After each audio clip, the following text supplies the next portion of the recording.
For the German soldiers awaiting the start of Operation Barbarossa, the Soviet Union was a complete mystery. Since the revolution, hardly any reliable information had been published, and the little that circulated was distorted by propaganda for or against it. The only clear thing was that it was a dictatorship, suggesting a rigid and authoritarian government. It was also believed that the standard of living in the USSR was far lower than in the West. The prevailing image portrayed the Russians as prisoners of a harsh and backward system, governed with an iron hand and full of deprivations. Thus, for the German soldier in 1941, the enemy was an unknown, a closed, poor country dominated by a ruthless regime. The Germans saw the communist political and economic system as more restrictive than their own, and there was also a racial element, as many considered it obvious that Slavic peoples were an inferior race. Since all Slavs were considered inferior, it was assumed that conditions in Russia, the Slavic homeland, must be even more primitive than in other Slavic nations that had contact with the West. The standard of living in Poland, a country the German army had defeated 2 years earlier, was filmed and commented on by the German propaganda machine to conclusively demonstrate, to anyone still questioning the doctrine of a superior race, that Slavs were inferior and lived in backward conditions, simply because they were inferior. Nevertheless, most Germans, like most people anywhere, knew very little about the Soviet Union. They knew that geographically it was an immense territory covering almost 1/6 of the Earth's surface, but in Russia they were unprepared for the overwhelming sense of dread evoked by the awareness of that vastness. They were unprepared for the sunflower fields, stretching kilometer after kilometer to exhaustion, solid blocks of color reaching to the distant horizons. There were cornfields of unimaginable size and immense forests that, due to the density of their thick undergrowth, seemed like true jungles. There were forests so impenetrable that most German troops could advance only a few hundred meters inside them. Soldiers were also unprepared for the swamps, which are among the most notable natural obstacles of central and northwestern Belarus. Swamps so vast, they equaled 2 provinces of their German homeland.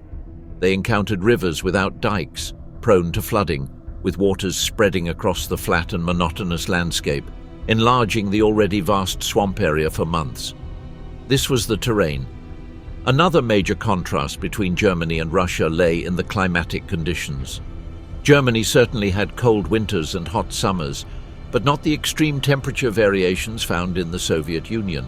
The freezing cold of 30 or 40 degrees below zero, the scorching summer heat when temperatures rose to unbearable levels, were both unusual phenomena.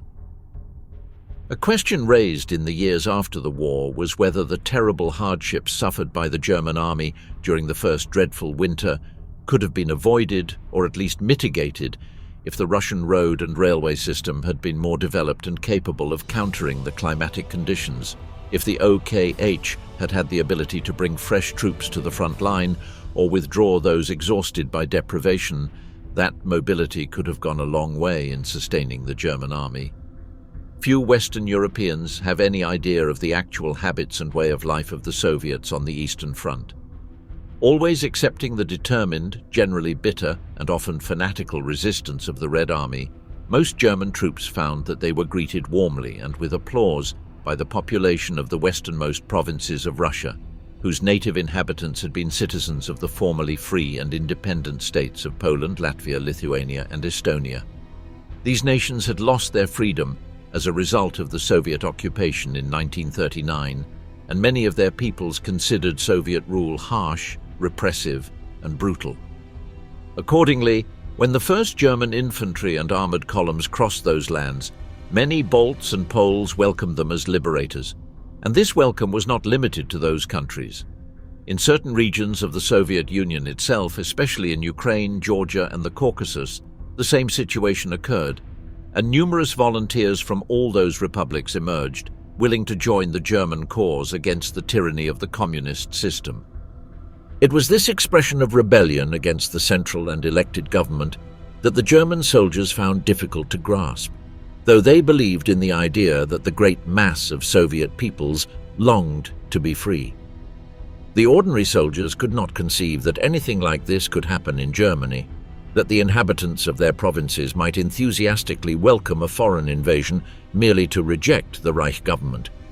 They could not fully understand the acclaim with which they were received, though they certainly appreciated it. After all, it was better than having to fight hand-to-hand at every step of the way.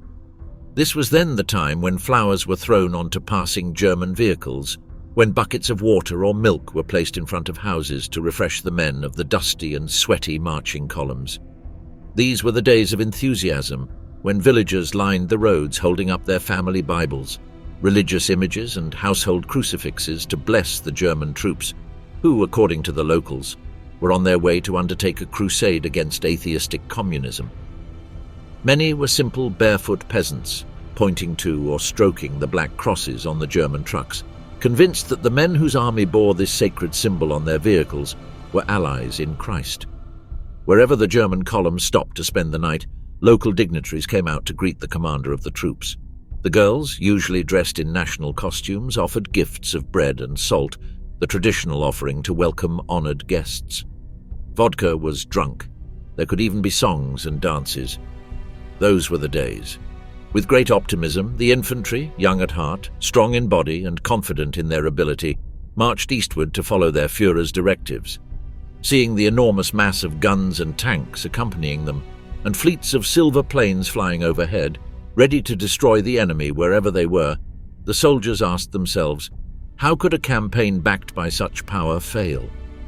The record of victories their army had achieved in previous campaigns fueled that optimism, and the reception by the local population was convincing proof that these people longed to rid themselves of the communist yoke. That civilian fervor was what German soldiers most often commented on, finding it difficult to reconcile the fact that, although civilians welcomed them as liberators, the Red Army rearguard forces fought to the last man, and behind the German lines, in those regions where they had been welcomed, partisan activity supported by civilians emerged, carrying out actions so harsh that any act of mercy could be interpreted as aiding the enemy. Many commanders, officers, and soldiers, confronted with situations for which they had neither solutions nor clear directives and which required immediate results, opted for what seemed the easiest way out: execution and repression. Thus, the initial hope of being received as saviors quickly turned into a brutal war of resistance and revenge, where the illusions of liberation were suffocated by the cruelty of the conflict and the logic of unlimited violence. Repression breeds resistance. Terror produces counter-terror. Fanaticism awakens even greater fanaticism. Thus, those who had fought as front-line infantry and who in the first months and years of the war on the Eastern Front had marched forward amidst the cheers of peasants, discovered during their bitter retreat to the west that those same civilians were willing to attack them, kill them, torture them if captured alive, and fully cooperate with the regime from which they had initially hoped to be liberated. Early on the morning of June 22, 1941, a sunny Sunday morning, the Wehrmacht crossed the border. There had been no declaration of war. It was a surprise attack. This was one of the key reasons it seemed that German troops would soon add the Soviet Union to their list of conquests. Stalin had been repeatedly warned about the preparations for Operation Barbarossa, but had systematically refused to put the Red Army on the defensive. Instead, his high command had concentrated most of its forces at the border, because Soviet doctrine stipulated that in the event of an attack, the army should immediately take the war into enemy territory. Nevertheless, or precisely for this reason, the 4 German panzer groups quickly broke through Soviet positions, formed the first cauldrons, i.e., encirclements of enemy armies, and advanced 400 kilometers into Soviet territory in the course of a single week. For the German infantry armies marching behind, that hot and dusty summer meant march, keep marching, and then clean up one cauldron after another. Soviet prisoners soon numbered in the hundreds of thousands. The German leadership was jubilant. Before the outbreak of the war, it had harbored a persistent fear that enemy units, as in 1812, would retreat into their own country and refuse to fight. That evidently had not happened.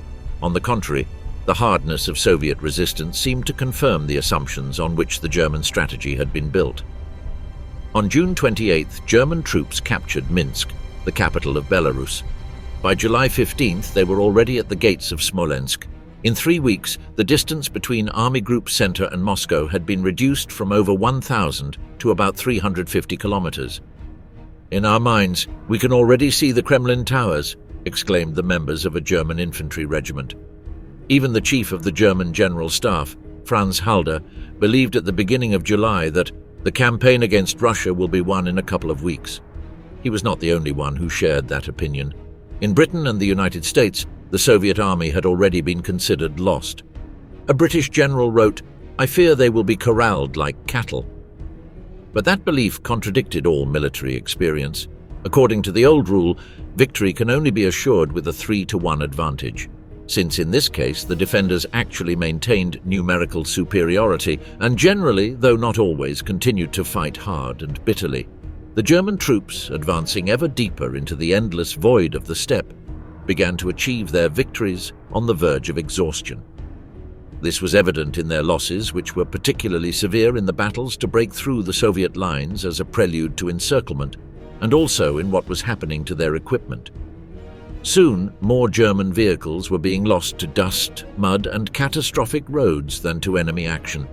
In August 1941, an officer of a German infantry division noted that the East was beginning to show its true face. The German armies were not prepared for what they now encountered.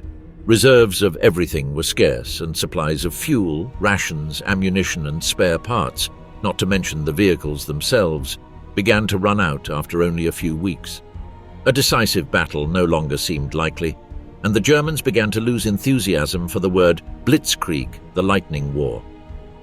When Chief of Staff Halder was forced to confess on August 11th that "we have underestimated the Russian colossus," the dismay among the leadership was already palpable.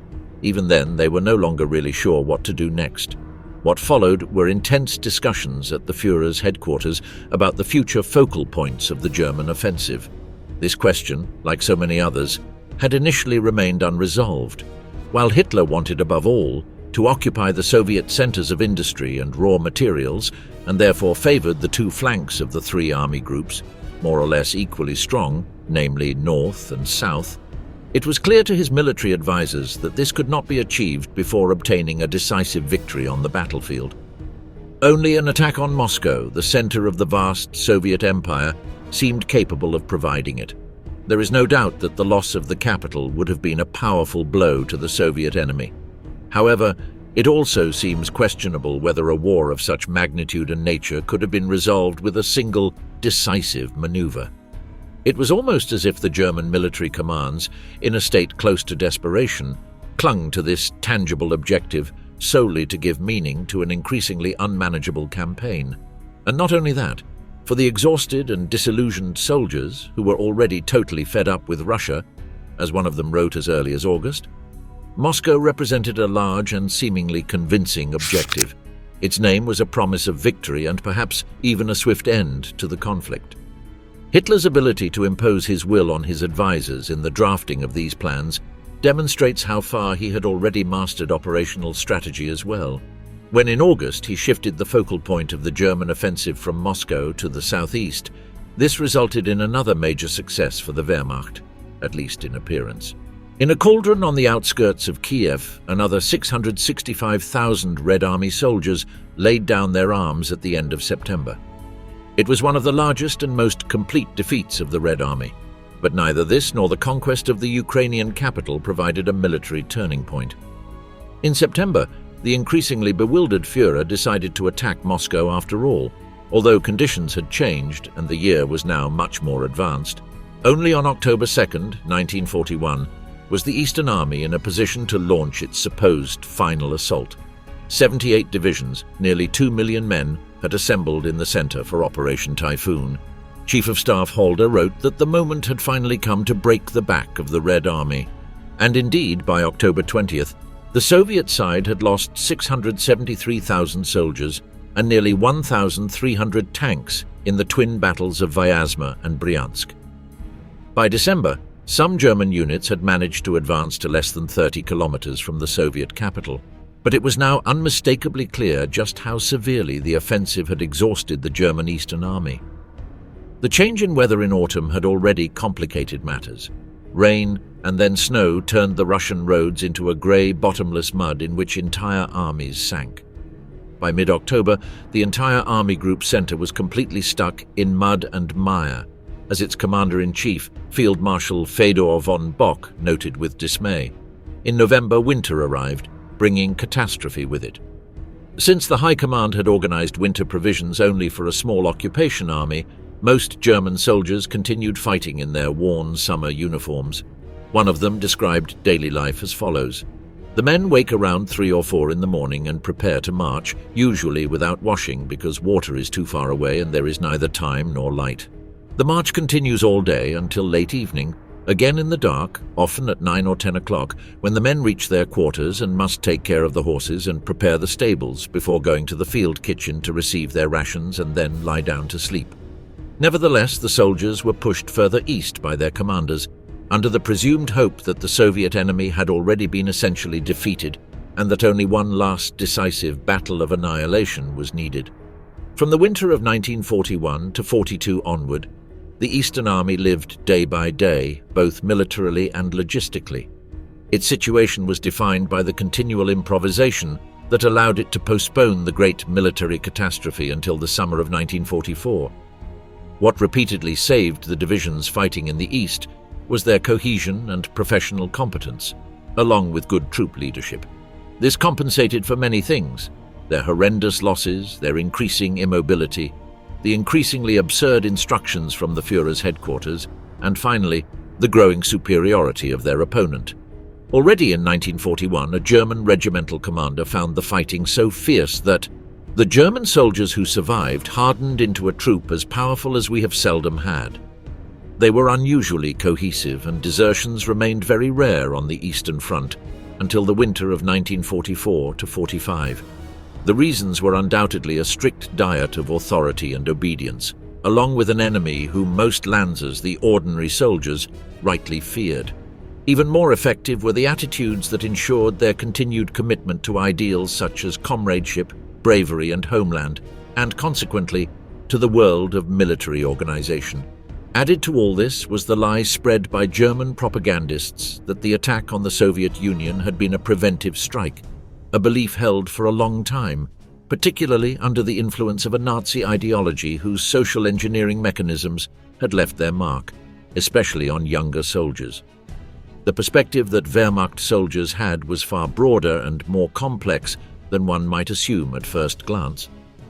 This diversity was partly due to the army being composed of men from different generations, each marked by different experiences. Even more decisive, however, was how these perceptions changed under the weight of a war whose reality daily contradicted the grandiose promises of Nazi propaganda. In the end, what dominated the consciousness of many fighters was the certainty, or at least the suspicion, of a shared guilt, whether on a personal or national level. Added to this was the conviction that, at that moment, they had to protect their own homes from the Bolshevik threat, because the front had reached the very gates of Germany. This idea helps explain why the Eastern Army did not collapse even in the most critical phases of the conflict. However, it is a mistake to attribute soldiers' decisions solely to their will or mindset. In reality, they were deeply conditioned by much more powerful external forces: the rigid military structure, the weight of the dictatorship, and a war that kept them trapped in a situation not very different from that of their Soviet adversaries. It is often overlooked that the German invaders did not fight alone in the Soviet Union. Alongside them were many allies from across Europe. In 1943, 1 in 3 men in German uniform was not German. "It could hardly have been more colorful in medieval armies," said a German doctor of his Eastern Cavalry Squadron, recruited from Red Army prisoners of war. There were several reasons why the Eastern Army became an international force. It was the result of both state agreements and individual decisions, and thus it was composed of Allied troops, European volunteers, and local collaborators. This had not been anticipated. In particular, in a war like this, Hitler wanted to retain the maximum possible freedom of decision, which meant not having to rely on allies who, from experience, often proved weak or problematic.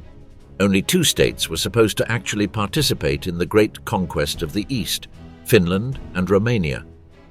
Although both pursued territorial interests within the Soviet Union, They did not interfere in the German sphere because they were committed only to the most peripheral areas of the Eastern Front, regions that would have posed difficulties for the Wehrmacht anyway. Thus, the Romanian army, and especially the Finnish army, maintained a relatively high level of autonomy. The other partners Hitler desired, Turkey and Bulgaria, were astute enough to stay out of this venture.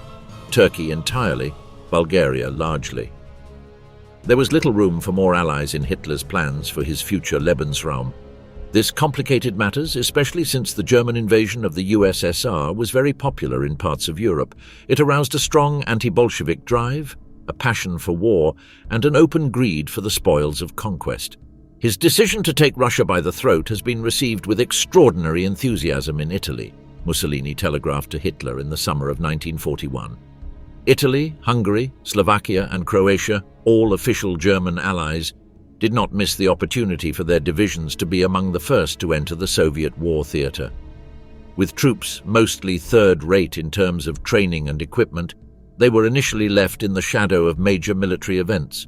Only in 1942, when German leadership realized how dependent it was on outside help, were entire armies of Romanians, Italians, and Hungarians included in the Second German Offensive.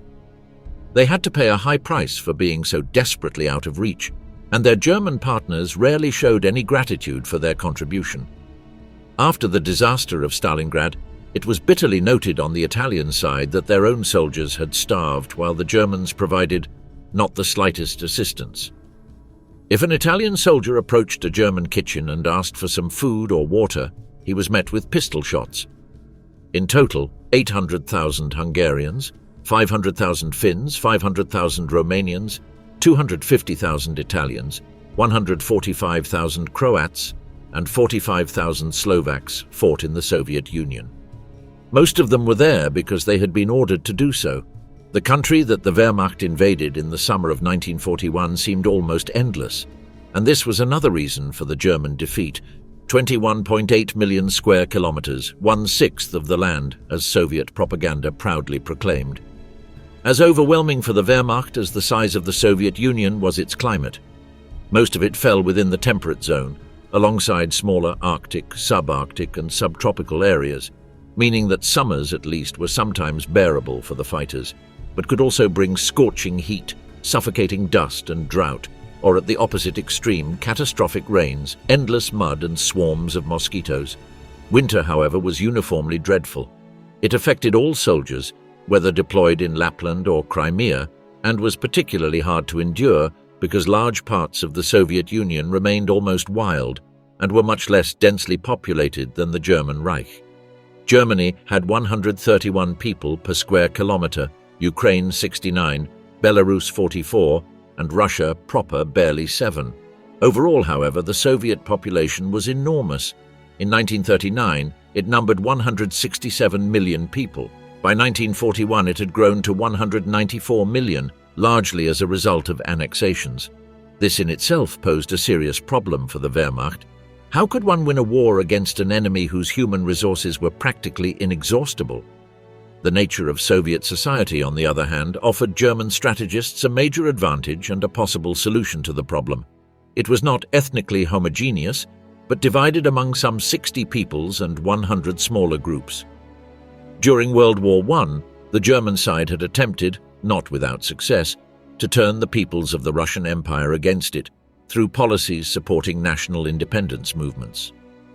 This was a strategy that the German High Command could have employed once more. It could have done so, that is, since Hitler and his followers had very different plans for these populations. However, especially in the most remote corners of the Soviet Empire, there was a latent willingness to cooperate with the Germans that was not solely the result of nationalism. Another reason lay in what people had experienced under the rule of their Bolshevik leaders. Learning lessons was something Hitler was not willing to do. He would not deviate from his principle of raising the stakes in the face of risk. After the Eastern Army had suffered, by 1942, losses of over 1 million dead, wounded, and missing, an attack along the entire front was no longer possible. Instead, there would be an offensive in a southern sector. All available reserves and supplies were gathered. When they proved insufficient, Germany's allies were to cover the shortfall. Time was pressing since, from the 11th of December 1941, the German Reich was also at war with the United States. If there was any chance for the Reich, Hitler thought, it lay in the Caucasus. Before American war production could operate at full capacity, the German Reich would annex the Soviet Union's military potential. To achieve this, the summer offensive was planned in two phases. First, advancing toward the Volga at Stalingrad, and then, after consolidating an east-oriented front, turning toward the Caucasus to seize the Soviet oil fields. Without them, Germany hoped, the Soviet Union would collapse. The German offensive began on 28 June 1942, after a series of preliminary battles around Kharkov, Izium, and on the Crimean Peninsula, which the Germans had occupied by July 1st. 4 German armies, supported by Hungarian, Romanian and Italian divisions, launched Operation Blue.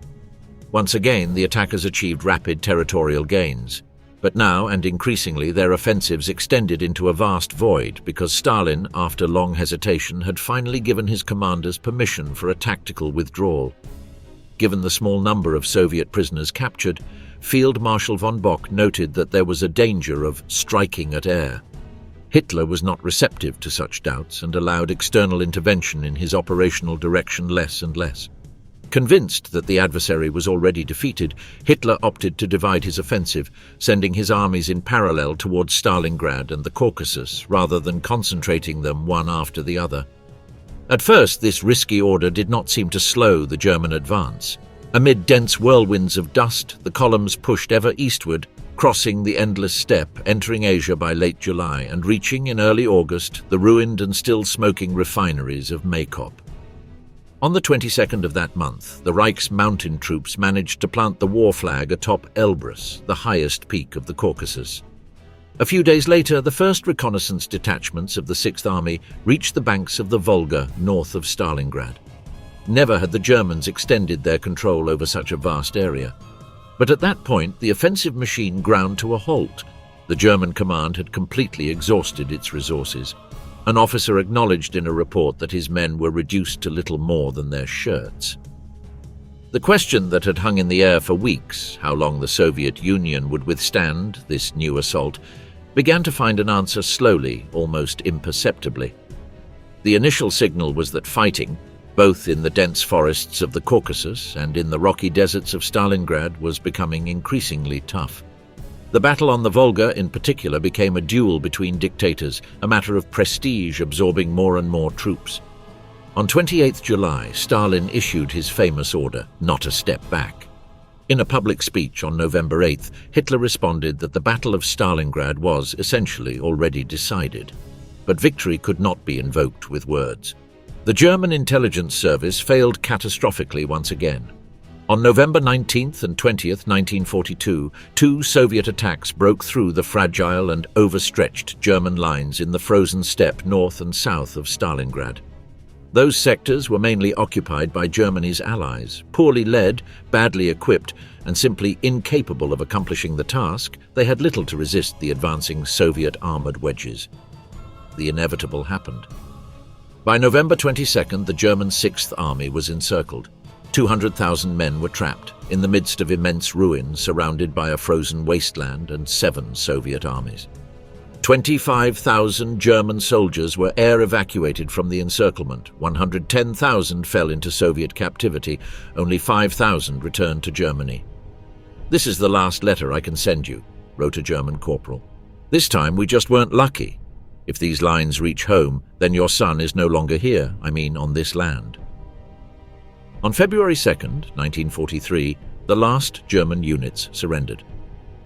Temperature 31 degrees below zero, fog and red haze over Stalingrad. Weather station closing, greetings to the homeland, was the last German radio signal received by the Wehrmacht from Stalingrad. Despite all the drama, despite all the consequences, this was not the turning point of World War II as a whole. The overall reversal of fortune, which had already begun in the winter of 1941 to 42 and can be traced particularly on the Eastern Front, was rather a dynamic process. The odds of Soviet victory shortened as the German odds lengthened. Yet many contemporaries felt that the Battle of Stalingrad was the turning point of the war, because the slow, tortuous, and ultimately futile annihilation of the entire Sixth Army acquired a tremendously powerful symbolic value. According to an intelligence report, the Germans were deeply disturbed. Germany's partners began to reconsider their role, and hope grew for the Allies. At that time, the Greater German Reich still dominated almost all of Europe, at least on the map. The northern and central sections of the Eastern Front, where a grinding but inconclusive war of attrition was being fought, still seemed comparatively safe. Every war demands from those who experience it a price of suffering, effort, and tears. Remembering this is not obvious, but rather a moral obligation. This awareness helps to understand the real conditions in which fighting occurs. Nevertheless, the confrontation between Germany and the Soviet Union had unique characteristics, including extreme radicalization that first affected lower-ranking soldiers. The natural environment and climate decisively shaped the war experience, to the point that in many respects the daily life of German troops was not very different from that of the Soviets. Letters, diaries, and memoirs of combatants always repeated the same themes: the unbearable weight of war, and at the same time the small stories that emerged from it, the euphoria of a won battle or an experienced adventure, the intense camaraderie that allowed endurance beyond imagination, the humiliations imposed by the rigid military machinery, along with the sense of security it also provided, the brutal experience of killing and being targeted by the enemy, the loss of close comrades, and the guilt that absence left, and finally, apathy, despair, and absolute fear. Under those circumstances, a soldier's existence was reduced for weeks or months to surviving day by day and to the small community of his unit. Everything else receded into the background. Consequently, the combatants lacked a global perspective and were almost completely unaware of the intentions of the High Command. "We can barely see our own sector of the front," a corporal wrote in January 1943, "and we don't know what is planned beyond it." This does not mean that the deployment of these soldiers was devoid of political implications or that they were indifferent to the military, political, and ideological superstructure of the war. On both sides, it was not uncommon to fight with extraordinary, almost religious devotion, largely because both believed they were in the right. On one side, the propagandistic lie of a preventive attack; on the other, a call to unconditional dedication in defense of the homeland. A Soviet recruit in January 1943 revealed that he had one single thought: to become a sniper and destroy the fascists as quickly as possible, so that we can return to live happily and freely and see our dear mothers, sisters, and girlfriends. In what seems almost a direct response, a letter sent from the Eastern Front in November 1944 by a young German Red Cross nurse stated that the war would only be lost at the moment we lay down our arms. "As long as there is a corner of Germany free from the enemy, I will not believe that history has sentenced my people to death." But nothing could be further from the truth than explaining the situation of the soldiers and their actions solely on the basis of their personal convictions. These were, in the vast majority of cases, determined by other factors. Dirty, obedient, and overburdened, soldiers felt irretrievably at the mercy of the war and a vast division of labor system built on orders and submission, in which only military logic mattered. It is indisputable that individuals also had a certain degree of personal responsibility within this system. Sometimes that responsibility was significant as a result of a situation, a mission, or simply due to their military rank. But it was far more common for individuals to have few opportunities to express opinions or make decisions. Most soldiers held subordinate positions or performed subordinate functions, and their responsibility for what occurred remained correspondingly limited. It was this context that shaped their thinking and actions more than anything else. Contrary to popular belief, neither combat nor war crimes were constant on the Eastern Front. Soldiers' daily life was characterized by relatively monotonous experiences: endless transports or marches, digging positions or searching for something to eat, a place to rest or some privacy, standing guard in remote posts, receiving orders, going to the field hospital, or even simply waiting for something to happen. All of this was repeatedly interrupted by phases of drama and intensity in which much could be decided in a matter of moments: one's own fate, that of the enemy, and also that of the civilian population. In reality, actual military events rarely resulted in war crimes. Although battle was dynamic and necessarily characterized by contact with the Soviets and by a destabilizing unpredictability that could occasionally lead to war crimes, these operations were nevertheless focused on engagement with a military enemy, and therefore the violence possessed at least some symmetry and equality. During combat periods, individual soldiers were also driven by forces beyond their control. The situation was very different once the battle had moved elsewhere. It was then that individual responsibility came to the fore. It is no coincidence that most of the crimes committed during the war took place far from the front line. These were not the only similarities in the daily life of German soldiers, the Lancers, and the Red Army troops. Both learned a new toughness and an enormous capacity for suffering, another reason why they gave up so little ground in combat. Both armies also bore a heavy burden of expectations from their supreme political and military commanders, whose leadership, too often amateurish, did little to alleviate this pressure. In both the Wehrmacht and the Red Army, a close consensus between the front and the rear, as well as fear of the enemy, was typical, making it impossible for many soldiers to imagine the option of opting out of the war. In fact, desertion or capture carried the serious dangers of being trapped between two totalitarian dictatorships. Prisoners of war were, in many cases, confined in places that eerily resembled concentration and even extermination camps. While there were notable differences between the opposing forces, there were also marked similarities, as the soldiers' behavior reflected the political and military systems that shaped them.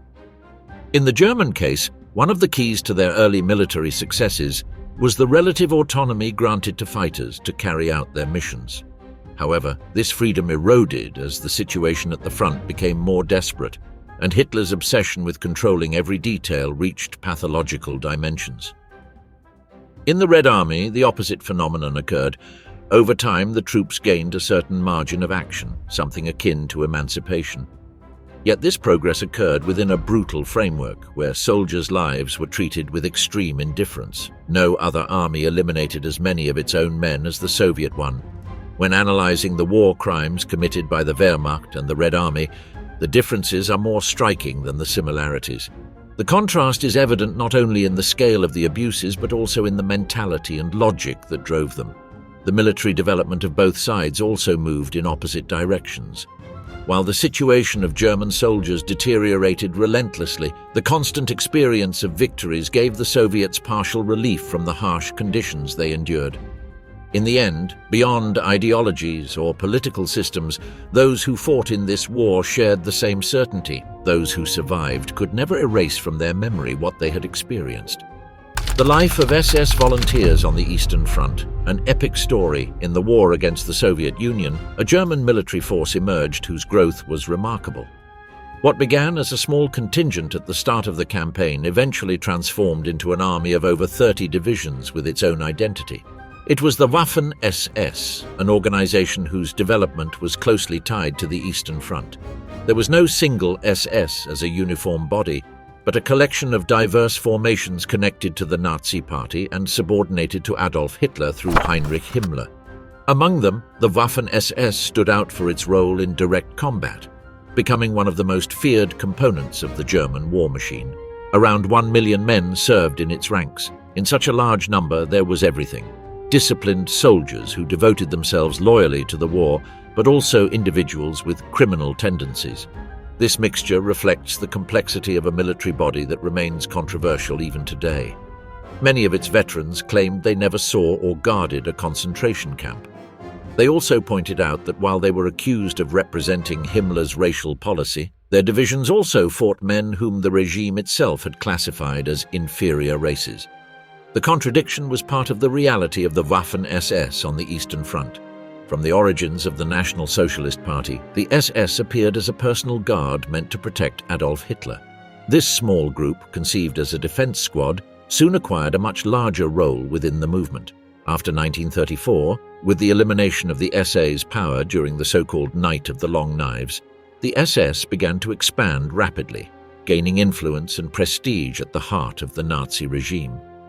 In a short time, this paramilitary force already had its own regiments, known as Standarten. From those first units, formations like Deutschland and Germania emerged, while in Berlin, the feared Leibstandarte SS Adolf Hitler was based. With the annexation of Austria, the structure grew further with the creation of the Der Führer. What had begun as a small guard became the foundation of what would later be the Waffen SS. One of the major challenges was the lack of officers. To fill this gap, former non-commissioned officers of the German army were recruited, veterans with more than a decade of service. They were men hardened by discipline, mostly from working-class families, bringing practical knowledge of war. Many rose quickly, moving from leading companies to commanding battalions and later entire divisions. To ensure a steady supply of leaders, the Junker schools were established, training centers that required serving first as enlisted men before obtaining an officer rank. In this way, the Waffen SS built a peculiar command structure, forged both in frontline experience and the rigor of relentless military education. A political army born from Hitler's personal guard, which would soon play a leading role on the Eastern Front. When some professional officers joined the SAS, they introduced concepts that were bold and even controversial within the German army. One of the most notable was Felix Steiner. He broke with the rigid tradition of marches and formations on the drill ground, replacing them with practical training, live fire, and simulated combat situations. In the spring of 1939, his unit, the Deutschland Regiment, demonstrated these tactics in front of Hitler. The Führer, watching the scene through binoculars, asked when the attack would begin. Steiner calmly replied, "It has already been underway for 20 minutes. What Hitler had not noticed was the key to the innovation: small assault groups advancing quickly, silently, and almost invisibly, without stopping in the face of fire, always on the move. It was a flexible combat style that broke with the rigidity of the traditional army.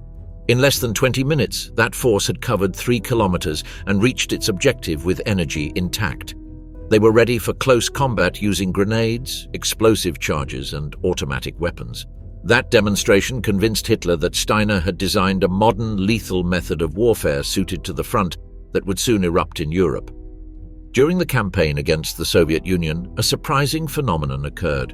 For many, this war became a genuine crusade against communism.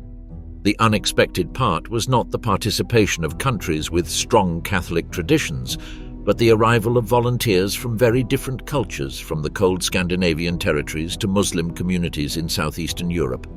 Dutch, Norwegians, Christians, and even followers of ancient Nordic beliefs marched under the same insignia. Each had a different reason: political convictions, racial theories, a desire for adventure, or the idea of defending what they saw as Western civilization against the Soviet advance. In reality, individual motivation was secondary. What stood out was the diversity of origins and the conviction with which they joined a single battlefield. This mix formed a unique contingent that transcended national borders. For the SS itself, this was proof that something more than German soldiers was fighting in the East. In their propaganda view, it was a European army, a supranational force united by the idea of confronting the East in the name of the West. SS losses on the Eastern Front were devastating. After the first winter, the Der Führer regiment was practically annihilated after months of fighting around the strategic city of Rzhev. When Marshal Model asked about available forces, Commander Kum could only point to 35 exhausted soldiers still standing.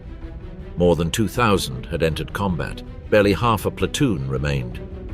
And this was not an isolated case. Over time, it became customary for SS divisions to be used as shock troops, as a plug in critical situations, or as a spearhead in desperate offensives. As the war progressed, the gap between the combatants at the front and the political leadership in Berlin grew deeper. Soldiers surviving in the trenches watched bitterly as irrational orders came from Hitler's headquarters. Wear and the sense of pointless sacrifice eroded morale. In 1943, during the Battle of Kharkov, this tension reached its peak. Hitler demanded that the city be defended at all costs, but the SS Corps commander understood that following the order would mean condemning his men to annihilation.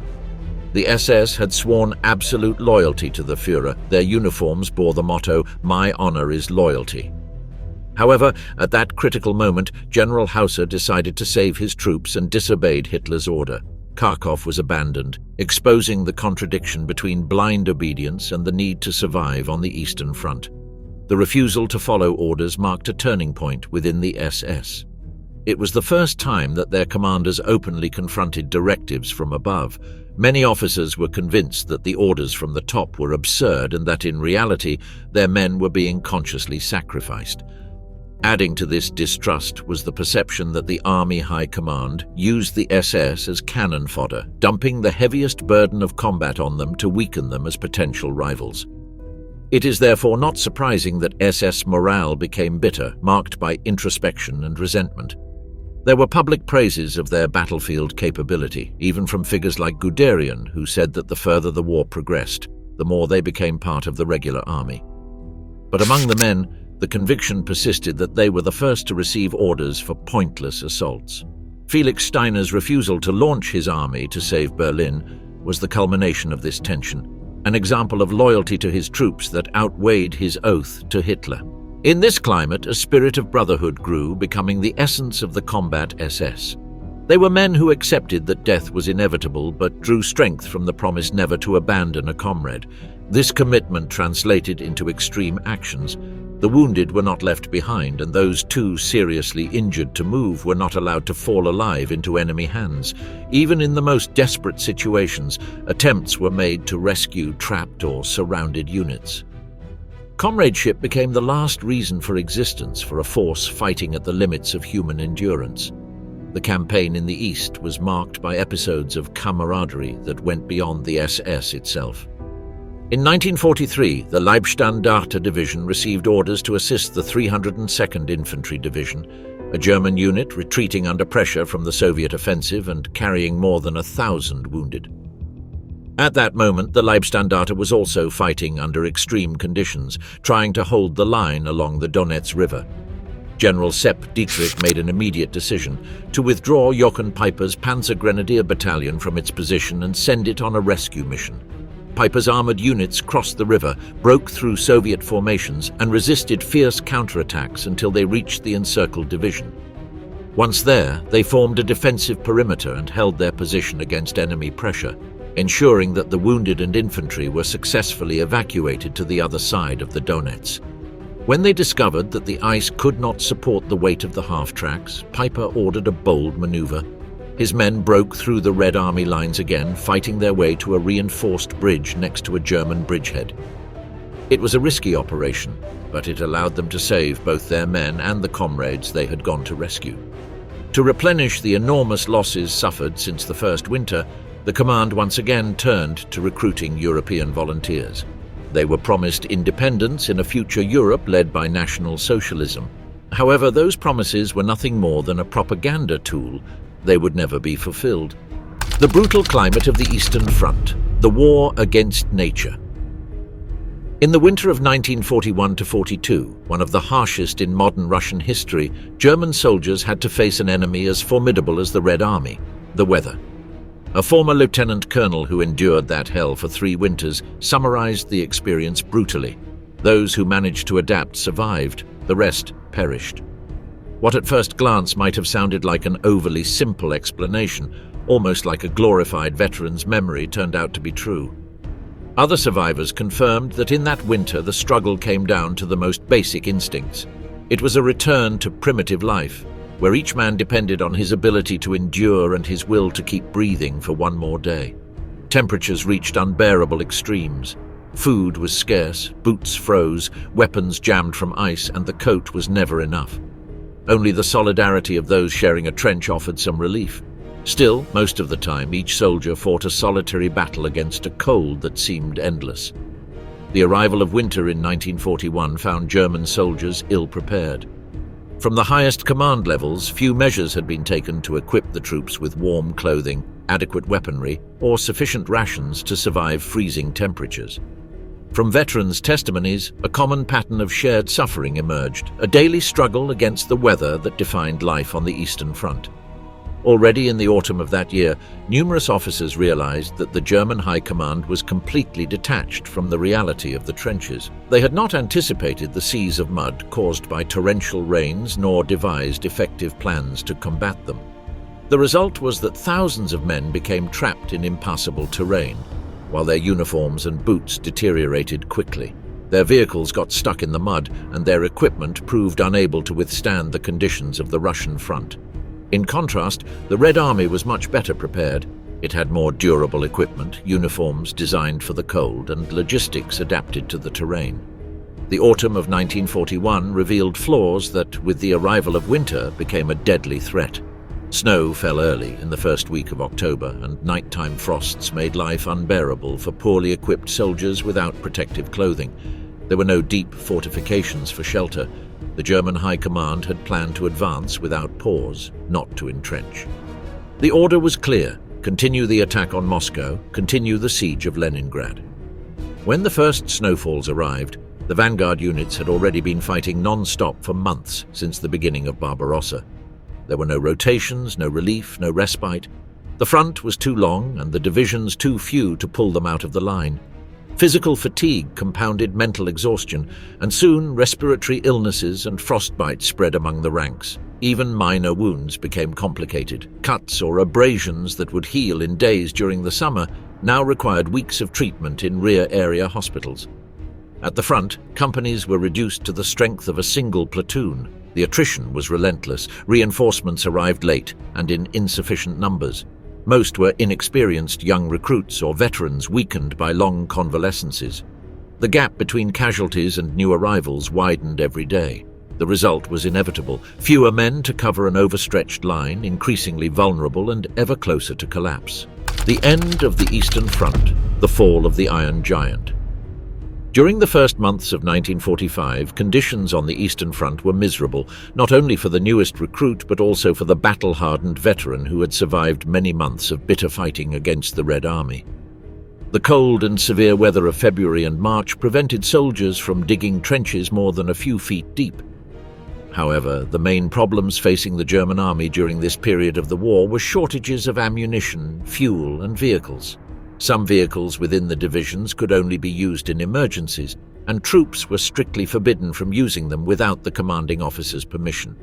The average daily ration per division was limited to 2 shells per gun. Thousands of malnourished civilians, mostly women and slave laborers, were forced to march to expend all their available energy digging long lines of anti-tank ditches.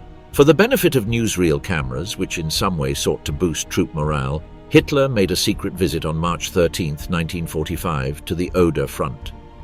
In reality, he did not meet a single ordinary soldier at the front and was always surrounded by heavily armed SS guards. During his brief war conference on the terrible situation facing his army, he delivered a formal speech on the need to hold positions. He told General Busse, commander of the 9th Army, to use all available weapons and equipment at his disposal to contain the Russians. However, nothing could stop the advance of the Red Army.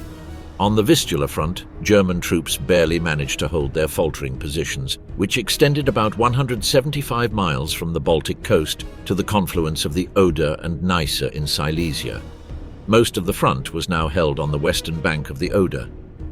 In the north, the old city of Stettin, and in the south, the town of Kustrin, were both vital points of resistance against the Russians' main war objective, Berlin. By the end of March, the situation in the Vistula Army Group had worsened significantly. Not only were supplies running low, but rations were so reduced that some soldiers began to go hungry. In the ranks, rations were more plentiful. On most days, each soldier received an army loaf and some stew or soup, often cold and unappetizing. But the main problem was the lack of drinking water. As a result, many soldiers suffered from dysentery. Most of the Vistula front was occupied by inexperienced training units. Some soldiers were so young that they received candy instead of tobacco in their rations. The more experienced soldiers noted that the Soviets played with them like cat and mouse. Sitting in their trenches, crouched under constant Soviet bombardment, almost all the men seemed obsessed with one thing: the order to hurry and retreat. Despite all its weaknesses on the Vistula front, the German army could still be a formidable opponent. Young and old fought together to maintain some kind of line against the massive Russian onslaught. In the final months of the war on the Eastern Front, German infantry divisions did everything possible to form some kind of defensive line along an increasingly shrinking front. Skeletal, exhausted and demoralized units, which had been fighting to survive in the previous weeks, were now fully aware of the imminent defeat in the east. Nevertheless, the German High Command remained determined to fight at all costs, even if it meant improvising regiments and battalions that were incapable or severely depleted. By late March 1945, East of Berlin, German infantry and armored troops were forced to hold the line against overwhelming Soviet superiority in artillery and aviation. The soldiers of the Reich lacked both manpower and sufficient weaponry to halt the Russian advance, although in certain sectors they still offered stubborn resistance. The Eastern Front, through which the Germans had penetrated victoriously deep into the Soviet Union in the summer of 1941, was now reduced to little more than 100 miles from the Reich's capital. Between Berlin and the Oder River, a heterogeneous mix of combatants was concentrated: regular soldiers, Waffen SS units, Volkssturm militiamen, Hitler Youth members and Luftwaffe contingents, all improvising defences against the imminent final assault of the Red Army. On April 16, 1945, when the Soviet offensive on the Oder began, German positions were overrun within days. Forces were gradually pushed back to the very gates of Berlin. It was there that the German soldier fought the last battles in the East until being annihilated or captured. In May 1945, the sound of weapons in Europe fell silent. The war was over. Of the German soldiers who had marched east in the summer of 1941, most had died, been wounded, or disappeared forever. The toll in lives was counted in millions, and the inevitable question was, what had been gained in return for such a sacrifice? The ambition to conquer territories as far as the Volga had collapsed. Instead of expanding its borders, Germany had seen the Soviet Union extend its own westward. The result was the rise of Moscow as a superpower. The new borders were no longer drawn along the Bug, but a short distance from the Rhine. The political map of Europe had changed forever. The Soviet system that Hitler had thought to overthrow in a single strike was now the one determining the fate of half a continent. The memory of the war remained engraved across Europe, visible in monuments and military cemeteries. But on Soviet soil, traces of the German army disappeared completely. The regime decided there would be no memory for those considered invaders and criminals. All German cemeteries were destroyed, their symbols erased, crosses torn out, inscriptions toppled, graves leveled.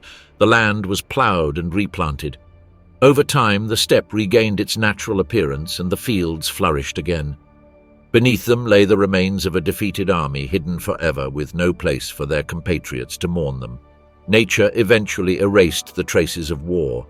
Forests reclaimed the land and the steppe became grassy again, as if cannons had never roared or tanks burned there.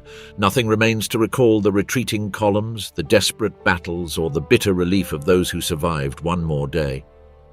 In contrast, in the lands where the Red Army advanced victoriously, monuments were erected to commemorate its dead. They all share the same language, figures of Soviet soldiers in solemn postures, gazing westward, standing on granite pedestals adorned with war implements. An anti-tank gun, a T-34, or a piece of artillery accompanies these sculptures, proclaiming the power of Soviet forces. In some of these places, even today, uniformed guards march with military precision, performing the goose step inherited from German tradition until they take their positions before the memorials. They remain firm and impeccable, reminding the center of Berlin that from here orders were issued that ignited the Eastern Front for nearly 4 years. The Reichstag was destroyed, Hitler's bunker lies in ruins, and the imposing buildings from which campaigns were planned no longer exist. Everything seems forgotten, yet not entirely. In Germany, veteran associations still publish lists of the missing, men swallowed by snow, mud, or fire, hundreds of thousands of soldiers whose fate remains unknown. In many German homes, hope persists that some may one day return from captivity. Although Moscow insists there are no prisoners of war left, many remain convinced that behind the Iron Curtain, men who fell into endless captivity more than 3 decades ago still remain. The scale of losses on the Eastern Front deeply concerned the leaders of Nazi Germany, but also many men in more humble circumstances who felt great anxiety over the disappearance of so many future fathers, future leaders of their country. One of them was a chaplain of a Gebirgsjäger unit from Styria, who had fought alongside his men throughout the long years of war.